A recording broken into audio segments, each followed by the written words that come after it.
Bonjour et bienvenue à ce 8e cours de comptabilité générale. Alors, les 2 cours précédents ont été consacrés à une explication de ce qu'est la TVA de manière simple. Et puis, on a vu la base d'imposition, donc un petit peu comment traiter notre facture. Et cette fois-ci, on va voir quelques exceptions TVA. Alors, on ne peut pas tout couvrir, mais on va couvrir les plus utilisées, on va dire ça comme ça. Et je les ai séparés en 3 catégories, celles qui sont totalement comptabilisées par l'acheteur, celles qui sont limitées dans leur déductibilité, c'est-à-dire qu'il y a une partie qu'on va réintégrer à la valeur d'acquisition ou aux charges, et celles qui ne sont pas du tout déductibles, ça c'est pas très compliqué. On terminera par un petit exemple sur les acomptes. Rien de terrible, mais ça permet de bien comprendre comment ça fonctionne. Donc, commençons par cette TVA totalement comptabilisée par l'acheteur. Ah ben, du côté du vendeur, du coup, c'est relativement simple. On retourne dans le cas de figure qu'on avait quand on a expliqué la vente et l'achat, hein, en l'occurrence ici la vente.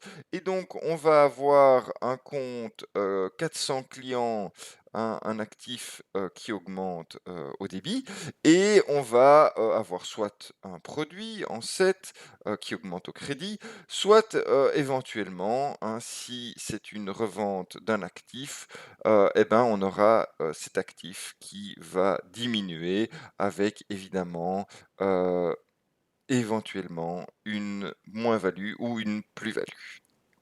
Voilà, du coup, ça va nous reporter toutes les complications de la TVA du côté de l'acheteur et on va comptabiliser la TVA due et la TVA à récupérer chez l'acheteur. Voilà, hein. Donc pour le reste, tout reste le même. On aura 41,10 TVA déductible sur achat, ça c'est comme d'habitude. Et puis on va avoir un 45 quelque chose, même un 451 et quelque chose. Vous pouvez prendre votre plan comptable minimum normalisé, hein, et là, on voit notamment le 45,11 TVA due sur acquisition intracommunautaire et le 45,12 TVA due pour autoliquidation, deux cas que nous allons voir juste maintenant. Voilà, alors la TVA due pour autoliquidation, eh ben, c'est une TVA dit co-contractant. Alors c'est quoi ça?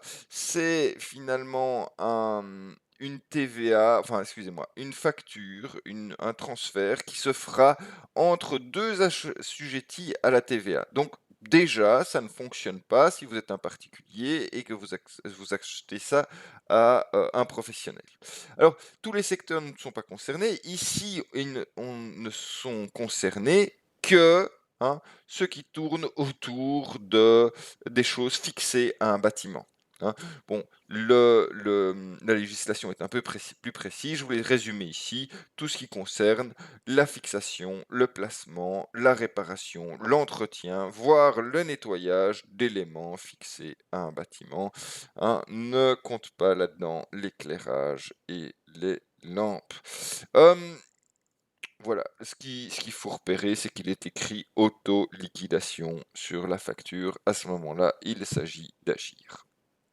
Donc, oui, j'en profite pour dire que c'est un exemple de TVA qui n'est pas à 21%, hein, donc comme j'en verrai pas beaucoup, je vous le mets ici. Hein. La TVA due dans matière d'immobilier pour des particuliers peut être à 6%. Hein, puisque ce n'est pas une TVA co-contractant. Hein, je vous rappelle qu'ici il s'agit d'un particulier, mais on peut le mettre à 6%. Hein, si le logement est supérieur à 10 ans et vous devez signer un petit papier comme quoi c'est le cas. Voilà. Bon, plus pragmatiquement, j'ai une facture numéro 1 du 10 du 1 concernant le cirage d'un parquet. Le parquet est donc bien fixé à l'immeuble, hein, et à partir du moment où ce sont deux personnes assujetties à la TVA, eh ben, je vais pouvoir établir ma facture comme suit. Coût des prestations 25, total facture 25, autoliquidation. Eh ben c'est tout, c'est relativement facile, admettez. Hein. Donc, ici les 25, il s'agit d'une prestation de service, donc suivant comment est classifié votre produit, moi je l'ai mis en 707 prestations de service. C'est bien un produit qui augmente et donc au crédit. Et qu'est-ce qu'on va débiter? Ben, tout simplement le 400 clients. Puisqu'il y a autoliquidation, eh ben, je mets pas de TVA du tout. Hein, je vais me débrouiller. Bon, alors, l'opération me dit que c'est la troisième. Voilà, en date du 10 du 1. Les numéros de compte, eh ben, je fais tout simplement de débit à crédit. Donc, de clients pour 25 à prestation de service pour 25. Pièce justificative, eh ben, c'est ma numérotation qui compte. Donc, facture de vente numéro 1. Très bien. Mais du coup, ça va être plus compliqué au niveau de l'achat. Hein. Je vous ai pris un autre exemple ici, la révision de la chaudière, 250 € hors TVA, hein, et c'est donc l'opération suivante, la quatrième. Le coût de révision, ce coup-ci, eh ben, je vais devoir mettre ça en charge. Et si je vais chipoter dans mes charges, je vois qu'il y a 611 entretien et réparation, qui est bien une charge qui augmente au débit. Très bien. Le total de ma facture, c'est ce que je dois payer à mon fournisseur. Hein, et donc ça, c'est bien un passif en 440 qui augmente au crédit. Mais là, je dois faire attention parce que je suis en train d'acheter quelque chose sur lequel il est mis auto-liquidation. Et là, attention, attention, non seulement je vais avoir le 4110 TVA déductible, mais aussi le 4512 TVA dû pour autoliquidation. Très très bien. Alors, comment est-ce qu'on va faire ça? Là, il faut faire un petit peu plus attention au livre journal. Quatrième opération, en date du 10 du 1. Très bien. Les numéros de compte, eh ben, on va regarder ce qu'on débite. Alors, bien sûr, on va débiter ma charge, 611. Mais on va aussi débiter. Alors, quelle TVA on va débiter? On va débiter la créance qui augmente, donc la TVA déductible et qui est positionné avant dans le plan comptable. Donc on va commencer par ça. 4110, TVA déductible sur achat pour 52,50. Ensuite, charge 611, entretien et réparation pour 250. Il me reste les crédits. Alors, au crédit, j'ai 440 fournisseurs et j'ai 45,12 TVA dû. Donc, 440 vient avant pour 250. Et la TVA due pour autoliquidation, 52,50. Hein, on voit que les deux se compensent bien. Pièce justificative, facture d'achat. On me dit que c'est la première. Donc, numéro 1. Deuxième catégorie où la TVA est complètement, ben, en fait, c'est pas qu'elle est complètement comptabilisée chez l'acheteur, c'est que dans ce cas-ci, je suis à la fois acheteur et vendeur. Hein. C'est un cas de création d'actifs immobilisés. En fait, je construis quelque chose que je vais utiliser moi-même et que je vais mettre dans mes actifs. Je peux me construire un bâtiment, des machines, des mobiliers, mais aussi des actifs incorporels, comme un programme informatique. Voilà. Immobilisation incorporelle ou corporelle, les deux conviennent. Alors, je vais enregistrer un produit qui sera finalement équivalent à mon coût de revient. Hein. Le coût de revient, c'est une notion qu'on verra un peu plus tard en comptabilité analytique. Mais le principe est simple, c'est tout ce que m'a coûté la production en question. Voilà. hein, j'en fais un petit calcul, je dis voilà, j'ai passé autant d'heures à faire ça, et puis j'ai utilisé telle matière première, et hein, autant d'électricité, et hein, on verra que ça, le principe de base est simple, mais quand on le calcule, c'est un peu plus compliqué. Hein. Mais voilà, là je vous spoil un peu sur la suite du cours. Ce qu'il faut retenir, c'est que je dois payer 21% de TVA dessus et que je le mets en production immobilisée.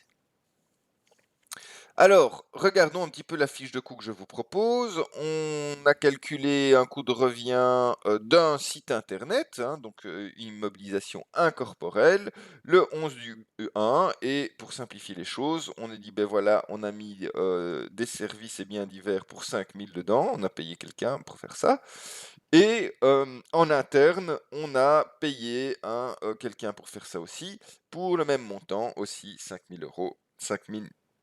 Cinquième opération.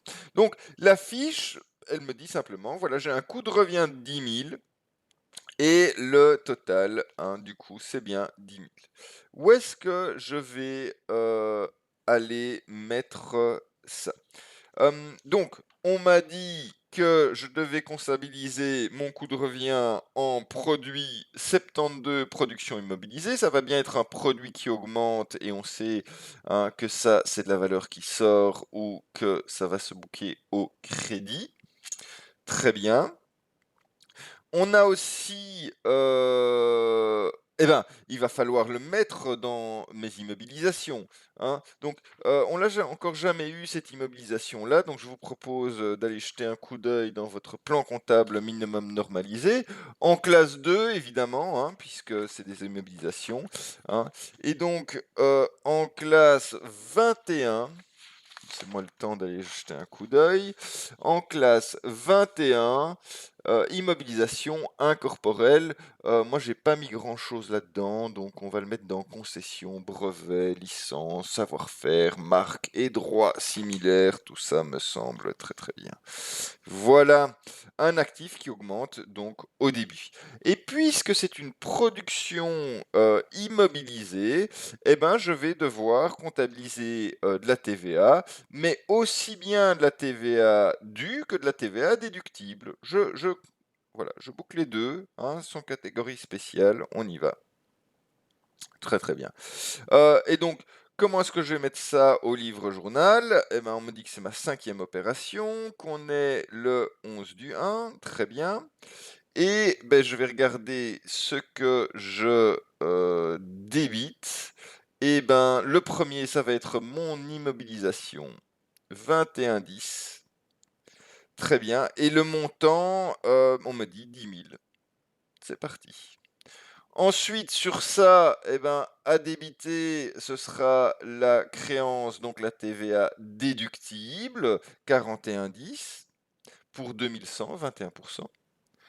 Et maintenant, je peux passer au crédit. J'ai deux crédits, la TVA qui est en 45 et mon produit qui est en 72. Donc, je mets ma TVA due sur vente et prestations en premier pour 21,10, 2100, excusez-moi. Et le 72 production immobilisée pour 10 000. Et là, pièce justificative, c'est une nouvelle qu'on n'a pas encore vue, fiche de coût numéro 1. Très très bien. Troisième catégorie, troisième illustration de cette catégorie, les opérations intracommunautaires. Il s'agit ici d'un achat dont le vendeur se situe dans un autre État membre de l'Union européenne, donc autre que la Belgique, hein, et il faut notamment qu'il n'ait pas ce qu'on appelle un établissement stable ici en Belgique. Je vous ai mis la définition en bas à droite, ça veut dire une installation fixe, hein, pas un camion, quoi, hein. Il faut qu'il soit assujetti à la TVA belge et en gros, qu'il signe des contrats pour le siège, voilà, hein, et qui exécute des services et ou des livraisons ici en Belgique. Le cas simple, c'est quand on paye directement en euros, hein, c'est souvent le cas.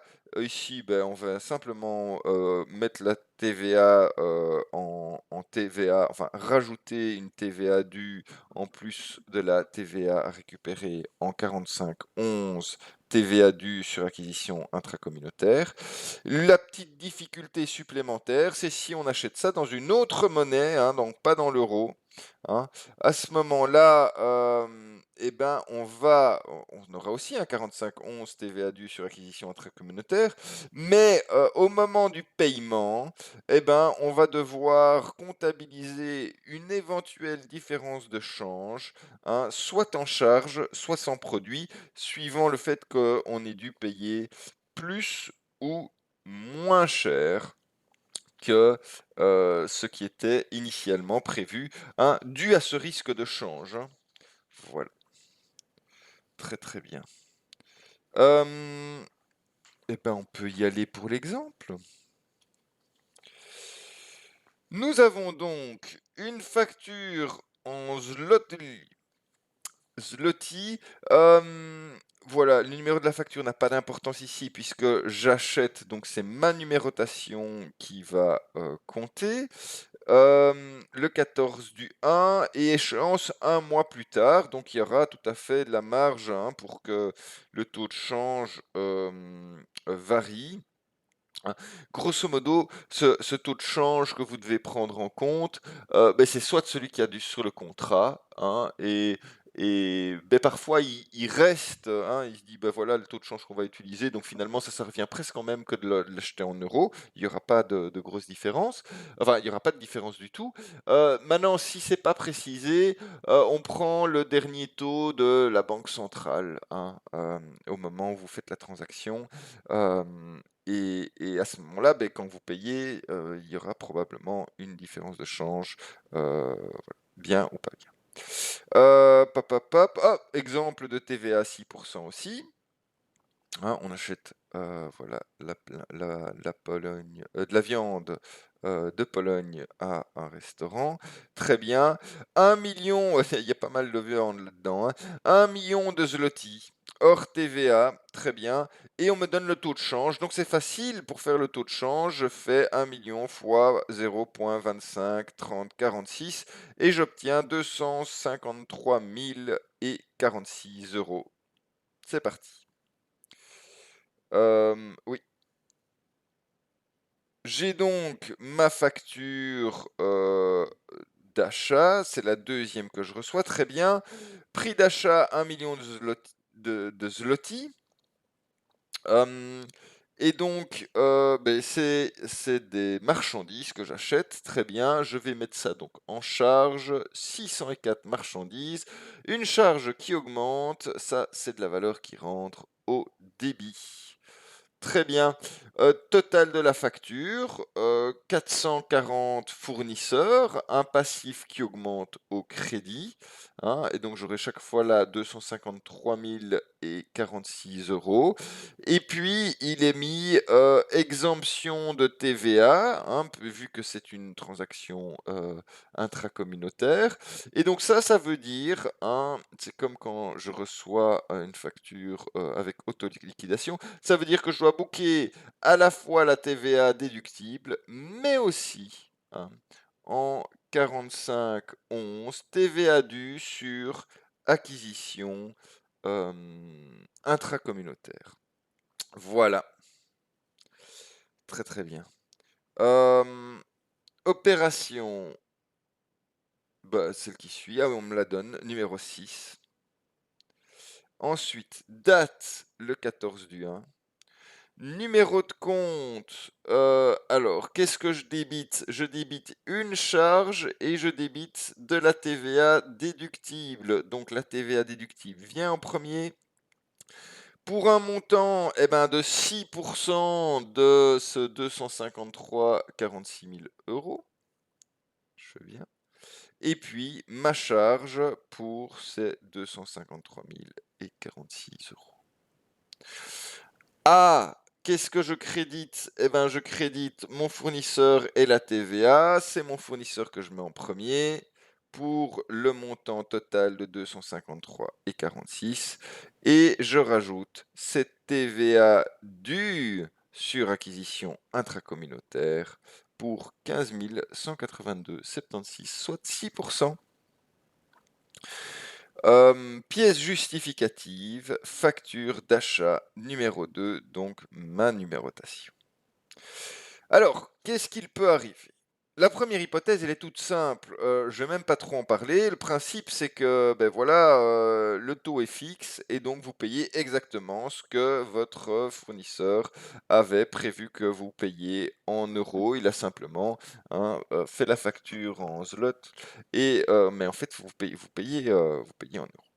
Très bien, hein, bon, soit.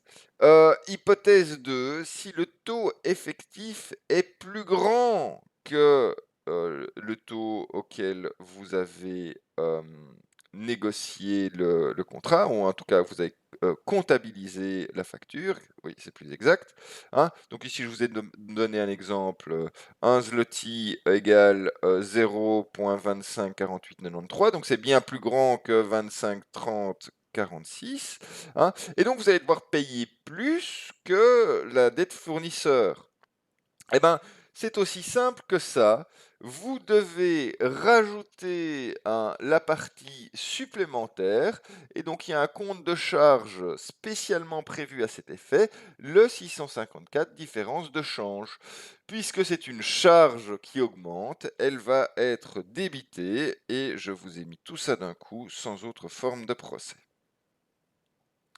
Si j'ai plus de chance et le taux effectif est finalement inférieur au taux auquel j'avais enregistré ma facture, et ben à ce moment-là, je vais devoir payer moins que la dette fournisseur, hein, et je vais comptabiliser un produit supplémentaire.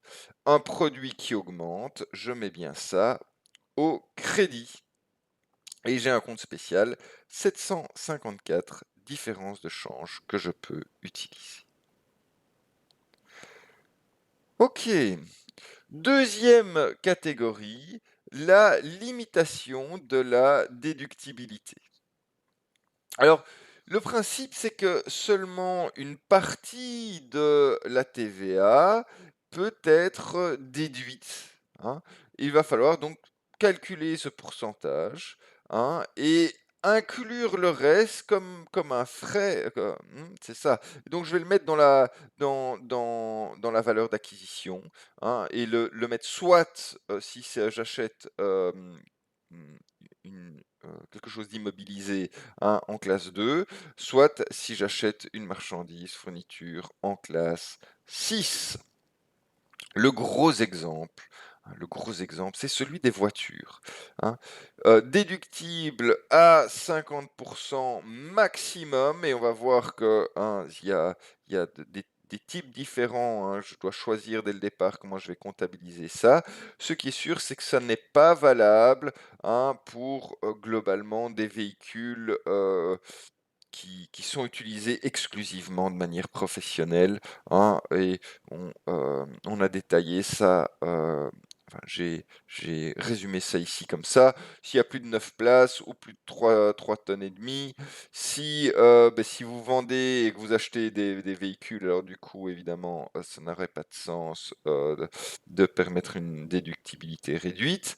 Et évidemment, si, hein, vous n'avez pas utilisé un corbillard ou une ambulance pour aller poser les enfants à l'école ou aller faire vos courses, donc voilà, hein, ça ne tombe pas là-dessus, hein. Les camionnettes, hein, sont aussi parfois utilisées à des fins privées, hein, en plus, hein, des fins pour l'entreprise. Et donc ça aussi, parfois, ça peut être une déductibilité réduite. Je vous ai fait un petit tableau, ben le voilà, hein. La voiture, donc le principe, c'est maximum 50% déductible. Et vous pouvez choisir soit un prorata, c'est-à-dire vous faites un calcul des kilomètres que vous utilisez de manière professionnelle et de manière privée, et alors vous pouvez déduire maximum 50%, ou alors vous utilisez un système de forfait. Alors il y a un type de forfait qui est un calcul à faire à partir de votre distance travail-domicile. hein, et tout de nouveau maximum 50%. Si vous voulez pas vous casser la tête, vous prenez le forfait à 35% et à ce moment-là, beh, voilà, c'est simplement un forfait. Une limitation tout de même, c'est qu'il n'y a qu'1 véhicule par utilisateur fixe et ça peut pas être complètement utilisé à des fins privées, hein. Il faut quand même qu'il y ait minimum 10% de son utilisation qui soit à des fins, voilà, pour l'entreprise professionnelle. Attention que c'est bien l'achat de la voiture, mais tous les frais de la voiture tombent sur le même forfait ou sur le même prorata. Voilà, les camionnettes, le principe est similaire, sauf que vous pouvez monter jusqu'à 100% de déductibilité de la camionnette et des frais. Vous pouvez faire un calcul avec maximum 100%, ça paraît logique, hein, ou vous pouvez choisir un forfait à 35% ou à 85%, et ça dépend un petit peu d'une part de l'activité de l'entreprise et d'autre part de la fonction de la personne qui utilise la camionnette. Voilà, on veut éviter qu'il y ait de la triche autour de ça. Voilà, pour les biens meubles qui sont utilisés et de manière professionnelle et de manière, privée, hein, et ben, vous pouvez, faire aussi un calcul justificatif, hein, qui vous permettra de déduire jusqu'à 100%, évidemment si vous les utilisez uniquement à, fins professionnelles, mais vous pouvez avoir aussi un forfait à 75%. Voilà, c'est un chouette cadeau. Il y a des exceptions, hein, je vous en ai marqué certaines ici en dessous, hein, mais on va pas insister plus que ça. Alors, ici, il s'agit d'un petit peu réfléchir. La première étape est encore relativement facile. Donc vous recevez la facture pour votre voiture. Ok, c'est la troisième, soit le 15 du 1. Prix d'achat 20 000 euros, TVA 21%, 4 200, totale facture 24 200. Alors ça c'est très facile, mais vous allez devoir ce qu'on appelle restructurer la facture, c'est-à-dire finalement calculer la partie de la TVA que vous allez devoir inclure dans la valeur d'acquisition et la partie de la TVA que vous allez pouvoir déduire, hein. Et donc, on prend ces 4200 et 35% de ce montant-là, on peut le déduire, et donc fatalement, 65%, on va devoir l'inclure dans la partie de la valeur d'acquisition, donc c'est non déductible. Très bien, ça nous fait, donc, après restructuration, une valeur d'acquisition de 22 730. Hein. 22 730, et ben, ça va aller ici, puisque c'est une voiture en matériel roulant, hein, en classe 2, on a le 2410 matériel roulant, c'est bien un actif qui augmente au débit. La partie déductible, eh ben, en 4110, TVA déductible sur achat, hein, c'est un plus petit montant, mais on le boucle sur le même compte. Et puis le total de la facture, c'est ce que je dois à mon fournisseur. Ok. Donc la difficulté à ce niveau-ci n'est pas vraiment dans l'écriture au livre journal, simplement il faut faire attention que le montant de la TVA n'est plus le même, hein. On commence par le débit 2410, c'est le plus, hein, le premier sur le plan comptable, et puis on aura la TVA 4110, TVA déductible sur achat pour 1470, et le total à un passif qui augmente au crédit fournisseur, 24 200. Pièce justificative, eh ben, ma facture d'achat numéro 3.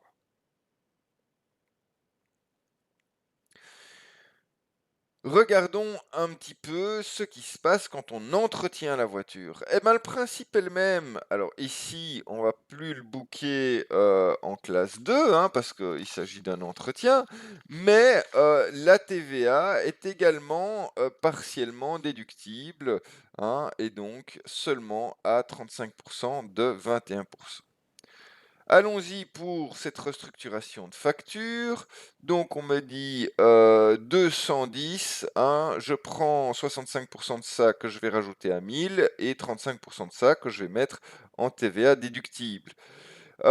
Donc c'est cette Cette valeur d'acquisition, elle va être, mise en charge et on a, en charge le 611 entretien et réparation, une charge qui augmente bien au débit.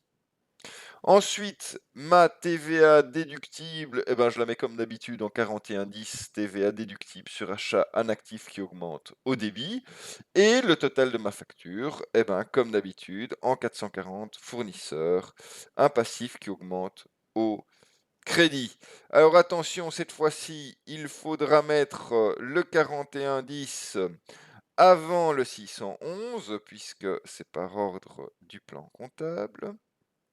Hein, et je vais un peu vite là-dessus parce que je pense que vous avez fini par comprendre, hein, et qu'il ne faut pas non plus répéter 10 000 fois les mêmes choses. Histoire quand même de...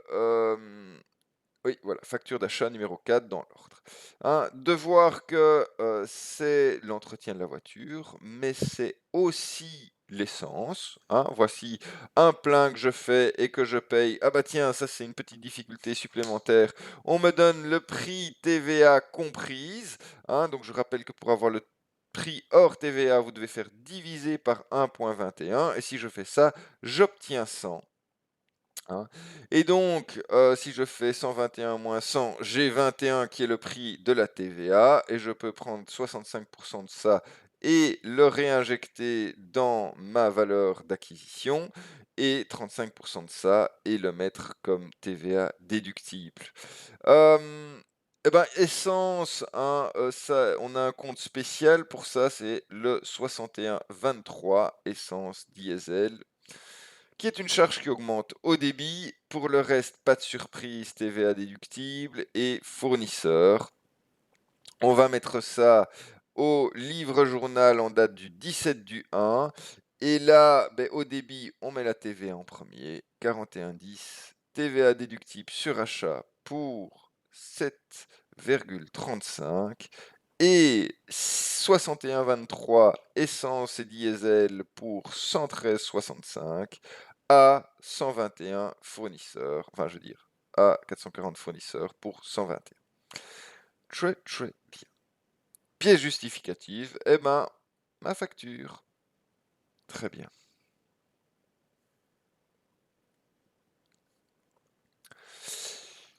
Ici, ça se complique un peu, c'est au moment de la revente de ma voiture. Bon, le principe, c'est que ben, on va pas vous demander de payer de la TVA à 100% alors que vous l'avez déduite à maximum 50.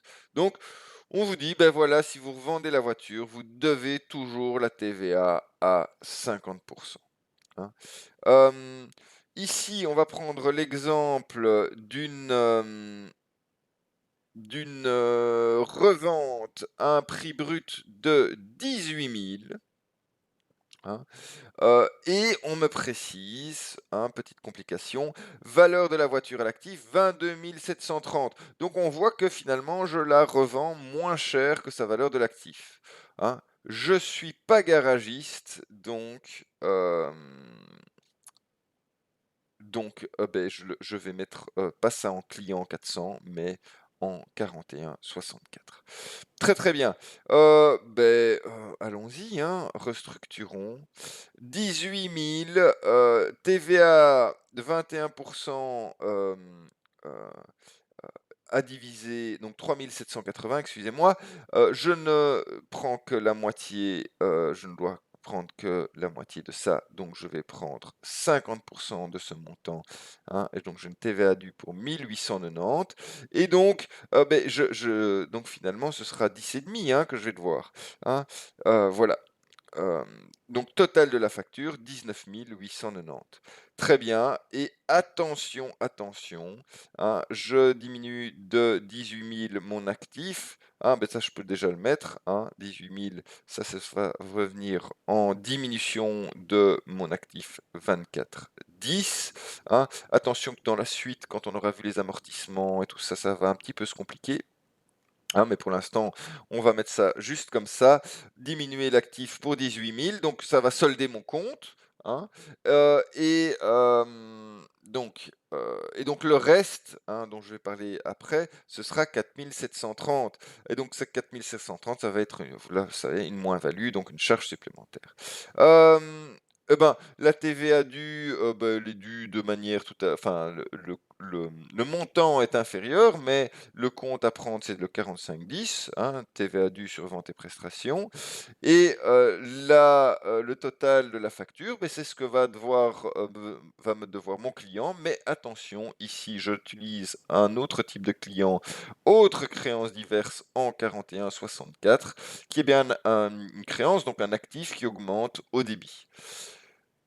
On a parlé de cette moins-value, je la book en 6 630 moins-value sur réalisation, une charge qui augmente au débit.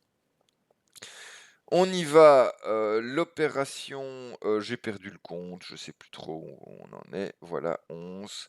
En date, le 20 du 1 et les numéros de compte de débit à crédit et c'est bien mon 41,64 qui va venir en premier pour 19 890 et ensuite ma charge 6 630 moins-value sur réalisation d'immobilisation pour un montant de 4 730.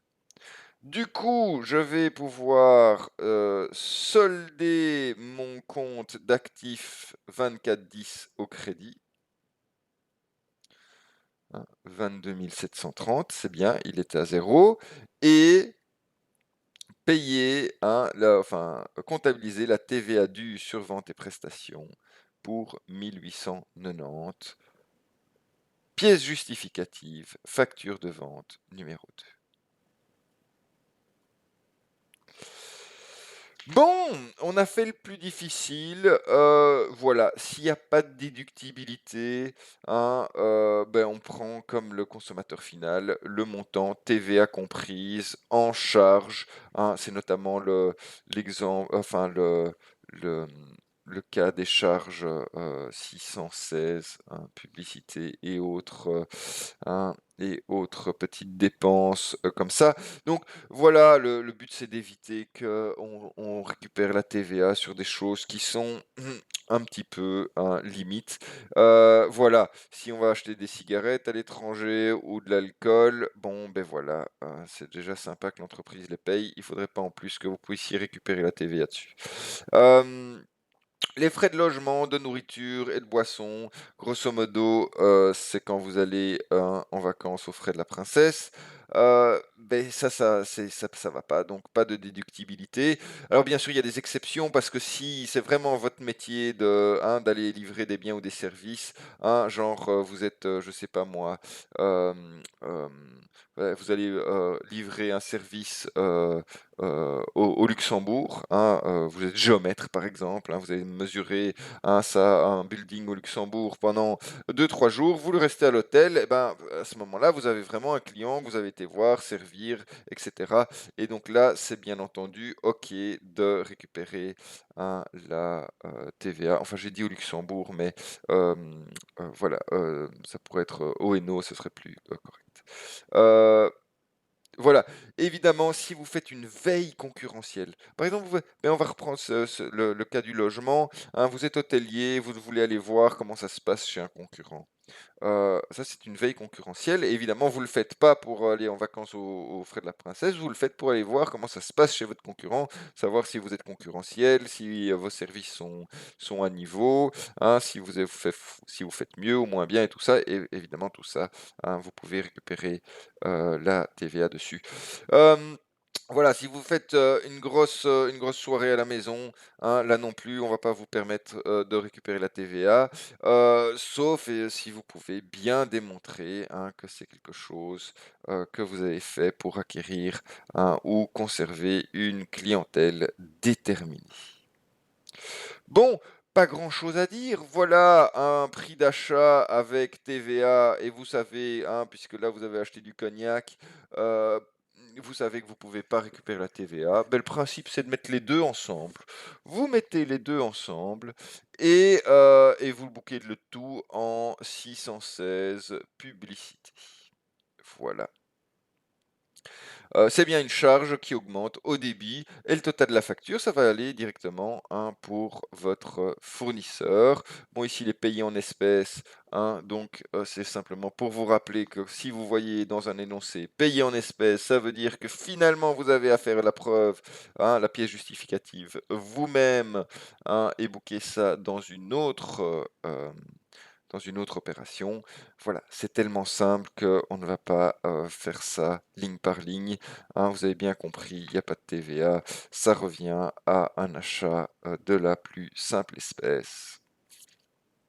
Très bien. Je peux donc centraliser cette TVA au 31 du 1, hein, je vous l'ai mis ici pour information. On ne va pas aller dans le détail, mais voilà, comme vous voyez, ça complique un petit peu la centralisation de la TVA, hein. Moi, je le fais toujours en une étape, mais si jamais vous voulez le faire en deux étapes, vous êtes libre de le faire en deux étapes. Donc d'abord, hein, tout ce qui est dû et puis tout ce qui est déductible, hein. Ici, ben, on a regardé si c'était plus, s'il y avait plus à déduire plus à, euh, ou plus à, mais ça c'est la même chose, ou plus à payer, plus dû ou plus à payer. Voilà, il y a plus dû, donc on met un 45,19, hein, et donc c'est bien un passif qui augmente une dette pour 339,15, hein, et donc voilà, on regroupe tout sous ce compte administration TVA, et lorsque vous le payez, eh ben, ça sort simplement de votre compte en banque et ça solde ce compte courant administration TVA. Voilà. Allez, il nous reste une dernière chose, pas trop compliquée, hein. Il nous reste les acomptes reçus et enfin reçus du vendeur. C'est une drôle de formulation, les acomptes reçus du vendeur. En gros, vous êtes le vendeur et vous recevez un acompte. C'est bien ça, oui, hein. Je suis une entreprise qui achète des machines pour les revendre, très bien. Donc je vends une machine et 20% en acompte, 20% de 10 000, ça veut dire que je veux 2 000 en acompte.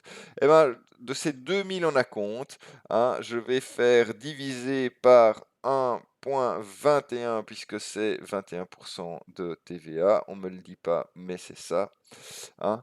Et donc j'obtiendrai 1652,89 et en soustrayant ça de 2000, je peux obtenir 21%. Alors, où est-ce que je vais booker ça? Eh ben, j'ai un petit compte spécial, hein, et je vais le chercher en classe 4. Alors, ce qu'il faut bien voir, c'est que, ok, si je suis vendeur et qu'on me paye en acompte avant que j'ai livré quelque que ce soit, finalement, cet acompte, c'est une dette que j'ai envers mon client. Ok, hein, donc je vais aller chercher en dette et je vois 460 acompte reçu sur commande, hein, donc une dette, un passif qui augmente au crédit, hein.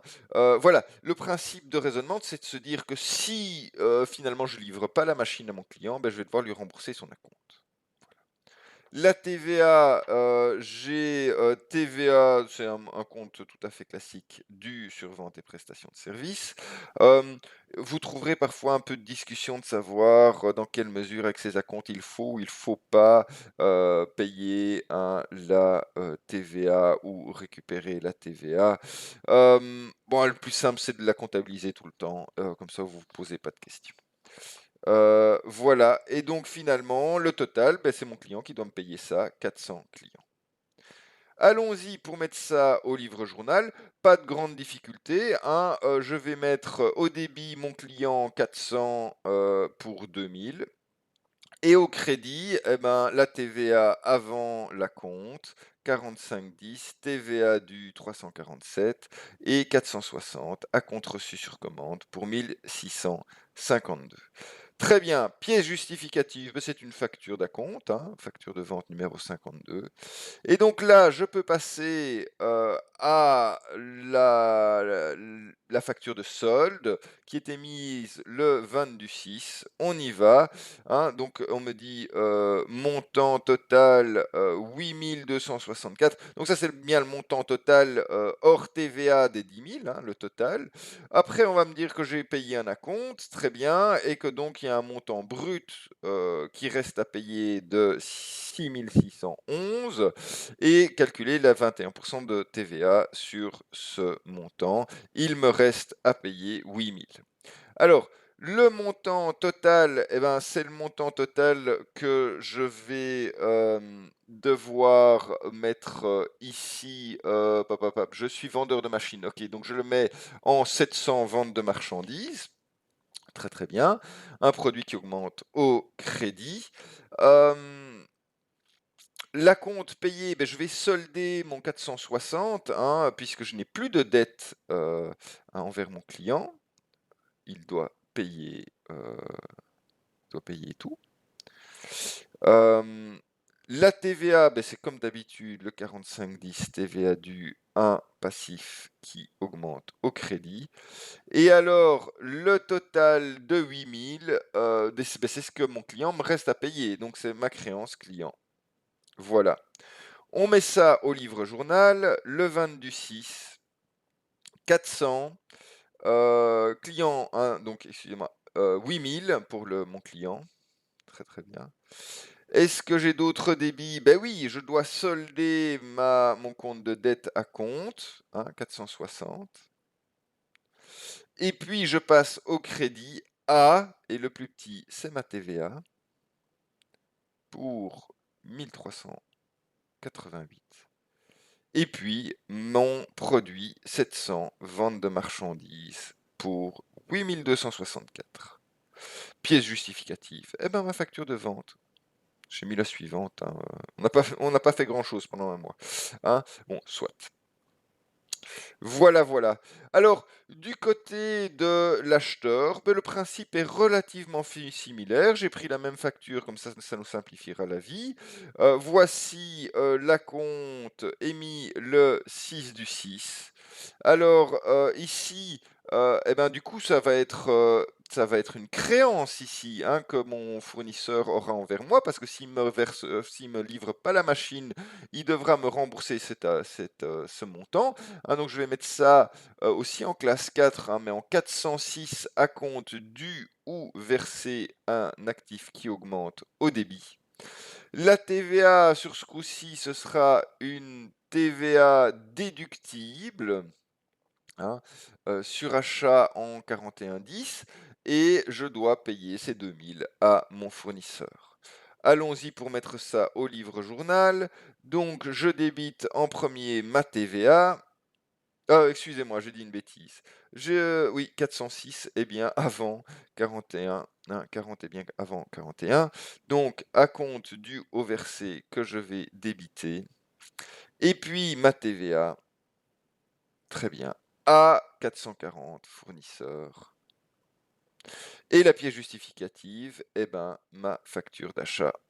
Et on me dit que c'est la 6e que je reçois. Au 20 du 6, au moment où je reçois le solde, la facture du solde, on me dit que le total de ce que j'ai payé hors TVA, ce sera ensemble 8264. Alors, ça, c'est le total, donc c'est bien ce que m'aura coûté ma machine. Je vais mettre ça en valeur d'acquisition. C'est une machine en immobilisation. Je vais avoir un 2310 machine valeur d'acquisition, hein, un actif qui augmente au débit. La compte à payer, eh ben, la créance que j'avais, hein, que mon fournisseur avait envers moi, eh ben, je vais la solder. Donc, un actif qui diminue au crédit. Ensuite, grâce au montant brut, je vais pouvoir voir la TVA qu'il me reste à déduire en 4110. Un actif qui augmente donc au débit. Et ce qu'il me reste à payer à mon fournisseur, 440 fournisseurs. Du coup, le 20 du 6, 2310, machine, valeur d'acquisition, pour un montant de 8 264,46. L'autre débit, c'est ma TVA, 41,10. TVA déductible sur achat. Un actif qui augmente pour 1388,43. Ensuite, qu'est-ce que je vais créditer? Eh ben, j'ai mon 440 fournisseurs, mais avant ça, je dois solder mon compte 406 à compte du haut versé pour 1652. Ça y est, il est soldé et donc je dois encore payer 8000 à 440 fournisseurs. 8000. Pièce justificative, paie facture d'achat et j'ai pas fait grand chose non plus pendant un mois, donc ce sera la suivante. Voilà, eh ben c'est pas mal du tout pour hein, ces exceptions TVA. N'oubliez pas, oups, excusez-moi, qu'il y en a d'autres, mais voilà, ce sont quand même les principales. Et le fait d'avoir vu ça, ça va nous permettre au cours prochain d'aller chercher des choses un petit peu plus complexes. Bonne fin de soirée et bonne semaine.